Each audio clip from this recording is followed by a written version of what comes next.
Hi friends, मैं हूँ संतोष कावरे। आज के टैली प्राइम सेशन में आपका बहुत बहुत स्वागत है। आज के सेशन में हम सीखने वाले हैं एक इम्पोर्टेंट रिपोर्ट में से एक रिपोर्ट है।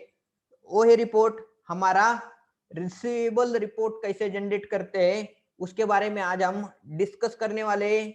और उसको जनरेट करने के बाद में उसको रिव्यू कैसे करते हैं, उसको हमारे जो टैली प्राइम में उसको जनरेट कैसे करते हैं, वो स्टेप बाय स्टेप हम आज के सेशन में देखने वाले हैं। तो इस वीडियो को आप अंत तक जरूर देखना, तो आपको रिसीवेबल के बारे में सभी इंफॉर्मेशन यहाँ पे मिल जाएंगे।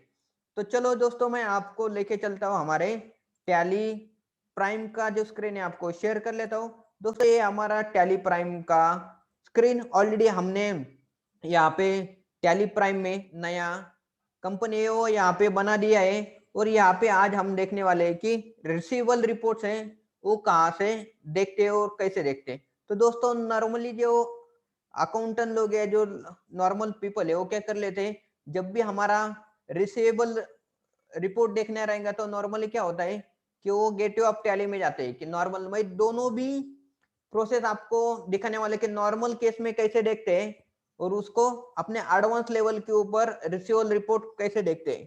तो आपको जाने का है यहाँ पे गेटवे ऑफ टैली में। गेटवे ऑफ टैली में जैसे जाते हैं तो रिसीवेबल जो होता है हमारा कहाँ पे होता है कि वो होता है हमारा बैलेंस शीट में। तो इसके लिए हम जाएंगे हमारे बैलेंस शीट में। जैसे हम बैलेंस शीट में जाएंगे तो यहाँ पे हमारे एसेट साइड में होता है हमारा रिसीवेबल। तो यहाँ से हम क्या कर लेंगे, जो करंट एसेट में एंटर करेंगे। जैसे करंट एसेट को जाएंगे, रिसीवेबल यानी हमारे सन्ड्री डेटर्स, अकाउंटिंग में उसको नाम है यहाँ पे सन्ड्री डेटर्स, और नॉर्मल कोर्स ऑफ बिजनेस में और फाइनेंशियल कंसेप्ट में उसको रिसीवेबल बोला जाता है।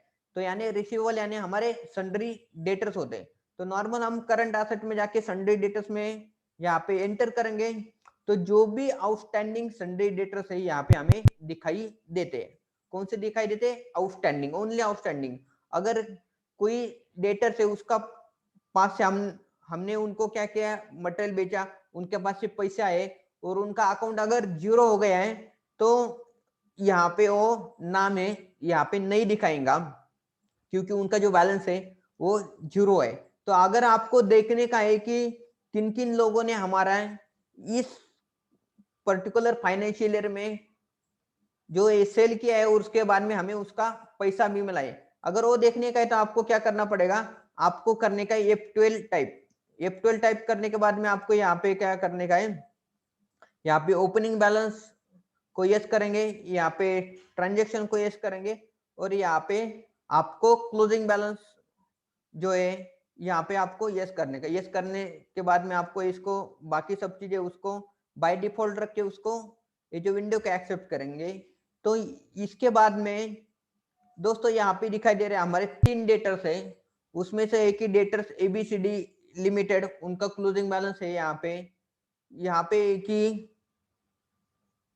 डेटर्स भी है, उनका यहाँ पे हमारा जो क्लोजिंग बैलेंस है यहाँ पे दिख रहा है। तो दोस्तों, जब भी यहाँ पे आपको दिखाई देगा तो यहाँ पे आपको क्या दिखाई देता है, यहाँ पे आपको दिखाई देगा कि ये जो XY डेटर्स भी है, तो उनका यहाँ पे डेबिट एंड क्रेडिट है, वो 30,000 मटेरियल हमने सेल किया है और उसके बाद में उनके पास से पैसे भी आए हैं। तो पैसे आने के बाद यहाँ पे क्लोजिंग बैलेंस है यहाँ पे जीरो हुआ है। तो इसके कारण पहले जो डेटर्स भी है वो यहाँ पे दिखाई नहीं देता था। तो दो जो बैलेंस है वो दिखाई दे रहा है सिर्फ हमारे डेटर्स ABC एंड XYZ। तो इस प्रकार से हमें क्या होता है कि ये जो डेटर्स है यहाँ पे दिखाई देते हैं और उनका जो क्लोजिंग बैलेंस है, सभी जो टोटल क्लोजिंग बैलेंस है यहाँ पे दिखाई देता है।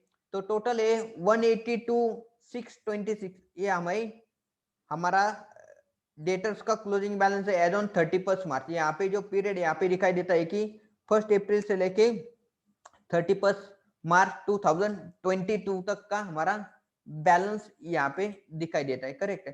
तो इस प्रकार से हम जब देखेंगे तो हमें नॉर्मल कोर्स में इस तरह का जो रिसीवेबल है और रिपोर्ट यहाँ पे दिखाई देता है।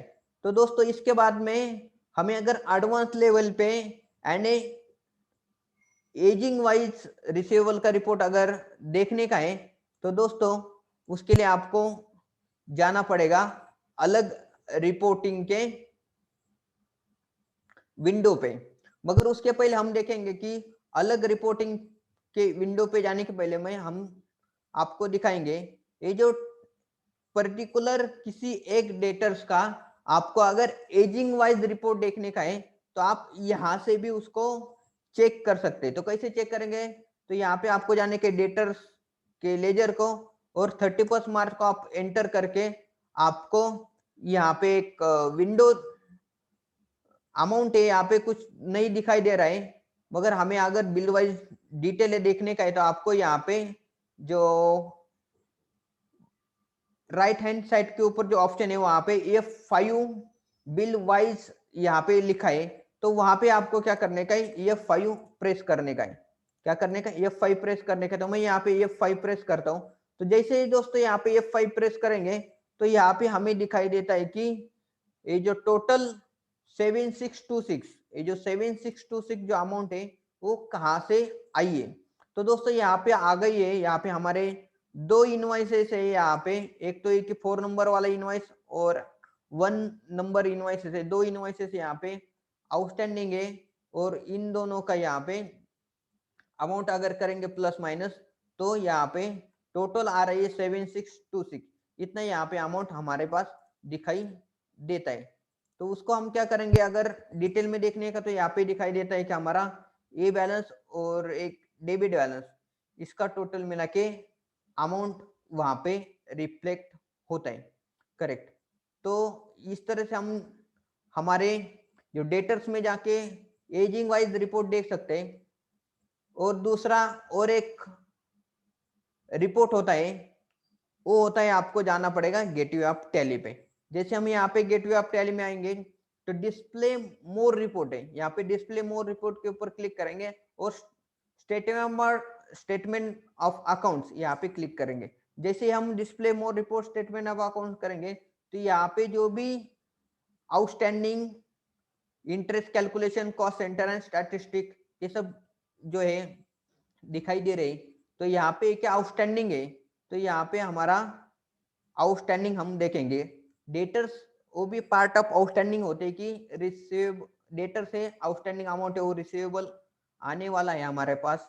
तो यहाँ पे हम एंटर करेंगे और यहाँ पे जो रिसीवेबल है, पेबल है, लेजर वाइज देखने का है या ग्रुप वाइज देखने का है, यही सभी चीज आपको दिखाई देंगे ऑप्शन में। हम यहाँ पे रिसीवेबल देखने वाले तो रिसीवेबल यहाँ पे देखेंगे, एंटर करेंगे और दोस्तों यहाँ पे हमारे जो टोटल रिसीवेबल्स हैं वो यहाँ पे दिखाई दे रहे।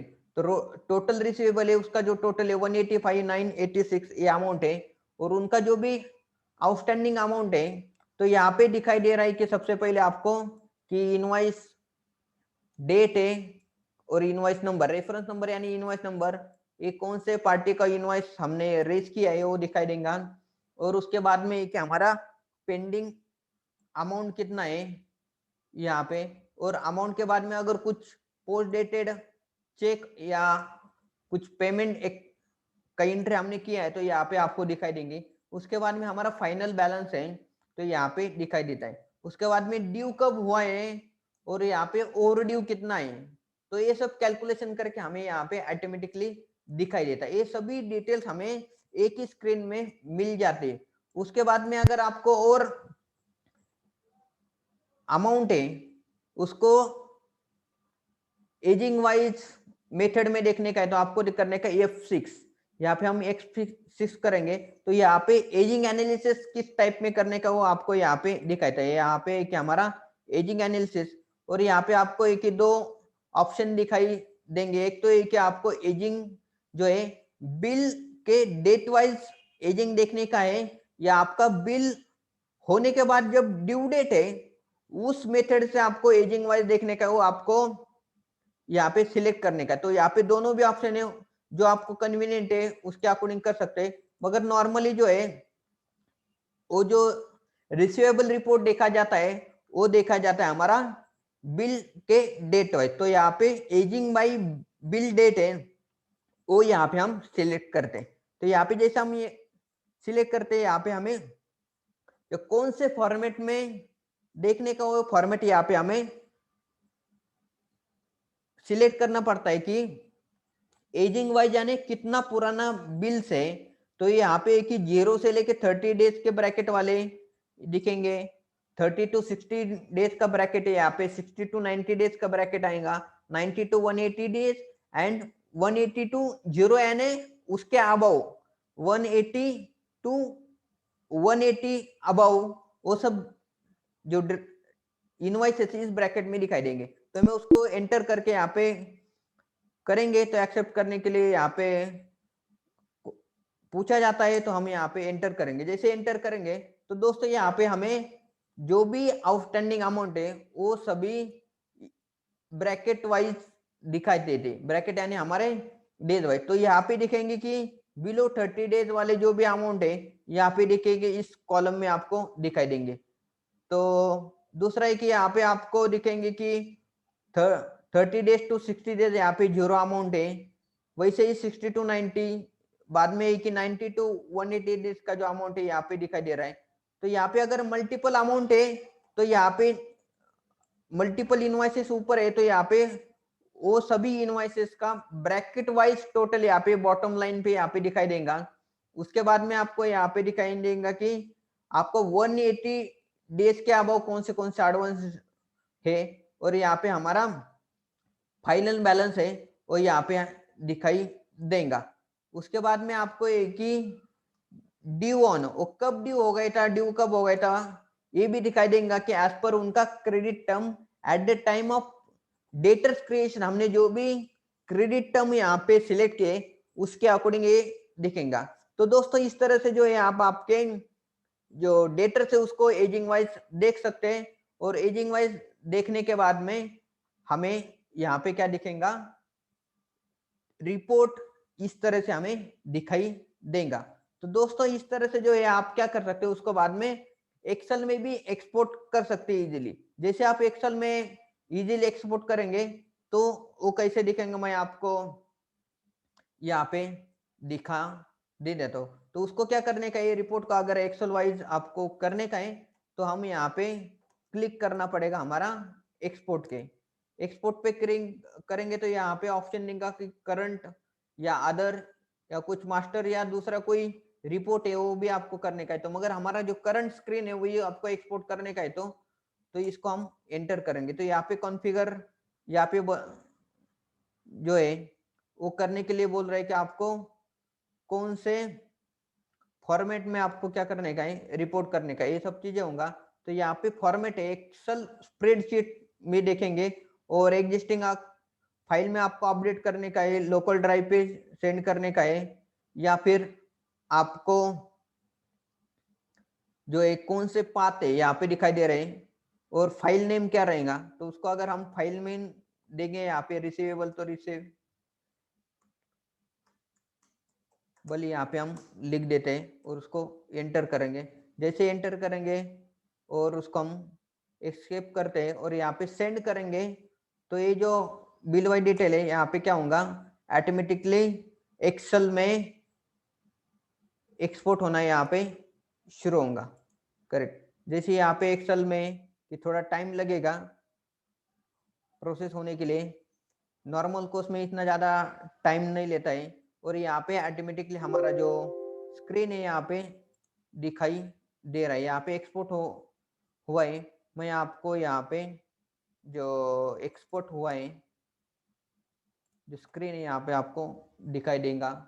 तो मैं आपको शो करता हूँ कि किस तरह से वो एक्सपोर्ट हुआ एक्सेल। देखो इस तरह से जो एक्सेल ओपन होता है तो सेम फॉर्मेट आता है कि हमारा जो डेट रहेगा इसमें रेफरेंस यानी इनवॉइस नंबर आ जाएगा, उसके बाद में क्रेडिट जो हमारे डेटर से उनका नाम, पेंडिंग टोटल अमाउंट है, ब्रैकेट वाइज यहाँ पे हमें अमाउंट दिखाई देगा कि below 30, 30 to 60, 60 to 90, 90 to 180, above 180, और यहाँ पे फाइनल बैलेंस है वो यहाँ पे हमें दिखाई देगा।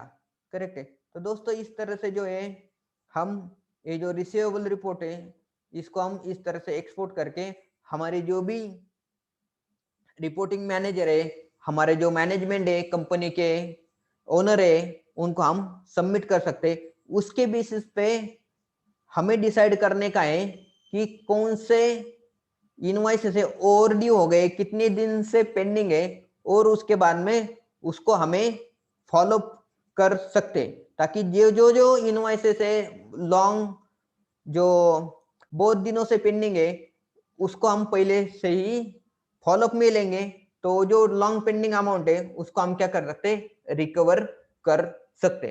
तो दोस्तों इस तरह से जो है आप आपके जो रिसीवेबल रिपोर्ट्स है उसको आप क्या कर लो, बना के आपके जो ओनर है, आपके जो भी रिपोर्टिंग मैनेजर है, उनको आप शो कर सकते हैं, और जल्दी से जल्दी आपकी जो भी आउटस्टैंडिंग अमाउंट है उसको आप रिकवरी कर सकते हो।